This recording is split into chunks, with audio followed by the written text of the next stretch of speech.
Saudara, pemerintah memperpanjang operasi Tinombala 2019 hingga 3 bulan ke depan. Saat ini Satuan Tugas Operasi Tinombala yang juga melibatkan TNI masih mengejar 14 orang yang menjadi target operasi.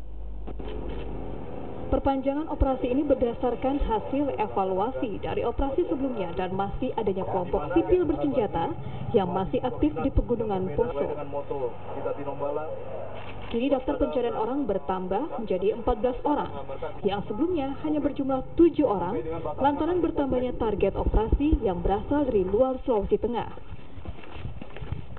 7 tambahan DPO, masing-masing Al-Haji Kaliki alias Ibrahim, Rajiv Gandhi Saban alias Rajes, Aditya alias Ida, dan mereka semua berasal dari Ambon. Kemudian ada Alvin alias Adam, Jaka Ramadan alias Ikrimah, dan Al-Kindi Mutakin alias Muaz yang berasal dari Banten, serta ditambah Andi Muhammad alias Abdullah dari Makassar.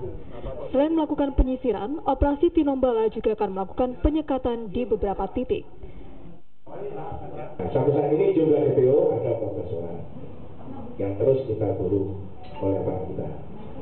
Dalam operasi Tinombala 1 2019 ini, Polri bersinergitas dengan TNI atau melibatkan TNI dalam upaya penegakan hukum terhadap sisa-sisa kelompok MIK yang saat ini dibentuk oleh Ali Ahmad atau yang dikenal dengan Ali Kalora. Ada sekitar 1.000 lebih personel TNI dan Polri yang dilibatkan dalam Satuan Tugas Operasi Tinombala 2019 ini. Personel gabungan akan bertugas selama 90 hari di 3 kabupaten yang masuk wilayah operasi Tinombala.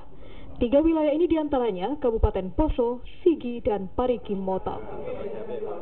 Aldrin Tahara, Kompas TV Palu, Sulawesi Tengah.